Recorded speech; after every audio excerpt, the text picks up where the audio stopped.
ইস, আমি যদি দেশের প্রধানমন্ত্রী হই তবে সবার আগে এই পরীক্ষা ব্যবস্থাটা তুলে দেব।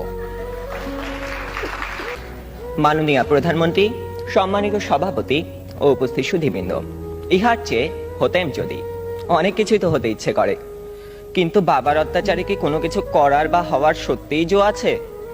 এই তো কদিন আগে বাসার সবাই মিলে নাটক দেখতে বসেছে, আমিও পরিবেশের গন্ধ শুকে আস্তে আস্তে এগোচ্ছি কোন রকমের দর্শকের সারিতে জায়গা দখল করার জন্যে।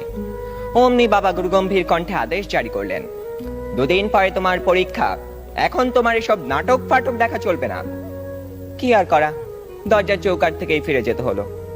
যেতে যেতেই শুনতে পেলাম নাটকের ছেলেটি তার বাবাকে বলছে, আমি এবার পরীক্ষা দেব না। ইস, আমি যদি এমন করে বলতে পারতাম, এই নাটকের ছেলেটির মতো হতাম। কিন্তু এ তো শুধু নাটকেই সম্ভব। আবার স্কুলের কথাই ধরুন না কেন, সব সময় পরীক্ষা লেগেই আছে। ক্লাস টেস্ট, সাপ্তাহিক, মাসিক, টার্ম, এবং আমাদের স্কুলে আরো একটি পরীক্ষা আছে, পপ টেস্ট। অর্থাৎ বলা নেই কওয়া নেই, স্যার ম্যাডাম ক্লাসে এসে দুম করে বললেন, তোমাদের পরীক্ষা নেব। কি জ্বালা, এমনিতেই পরীক্ষার ভয় বাঁচি না, তা আবার এই পপ টেস্টের ভয় রাত দিন কাঁটা হয়ে থাকতে হয়। জনান্তিকে বলে রাখি, আমি যদি দেশের প্রধানমন্ত্রী হই তবে সবার আগে এই পরীক্ষা ব্যবস্থাটা তুলে দেব। এরই মধ্যে একজন বন্ধু ইশারা করলো, এনেছি। বুঝতে পারলাম গতকাল তাকে হুমায়ুন আহমেদের বোতল ভূত বইটা আনতে বলেছিলাম। কোন রকমে পরীক্ষা শেষ করে উঠে গেলাম লাস্ট বেঞ্চে, দুজনে মিলে মজা করে পড়তে শুরু করে দিলাম।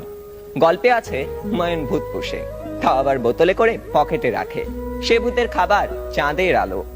ক্লাসের একজন যখন একথা বলে দিল, তখন অঙ্ক স্যার বোতলটা নিয়ে ভূতটাকে এক ঢোকে পেটের ভিতর চালান করে দিলেন। অমনি স্যারের পেটের ভিতর গুড়গুড় শব্দ উঠতে শুরু করলো, আর তিনি হেঁচকি তুলতে লাগলেন। দম ফাটিয়ে হাসতে যাব, হঠাৎ কানে টান পড়তেই শটান দাঁড়িয়ে গেলাম। বইটা পড়তে পড়তে টেরই পাইনি কখন ইংরেজি ম্যাডাম চলে গেছেন, আর এসেছেন জমদূত প্রায় আমাদের অঙ্ক স্যার। বইটা নিয়ে গেলেন হেড স্যারকে জমা দেবেন বলে। তার মানে আরো এক দফা শাস্তি। আপনারাই বলুন, এত শাসনের মধ্যে স্বাধীনভাবে কোনো কিছু করার উপায় নেই তো হওয়ার উপায় আছে? ধন্যবাদ সবাইকে।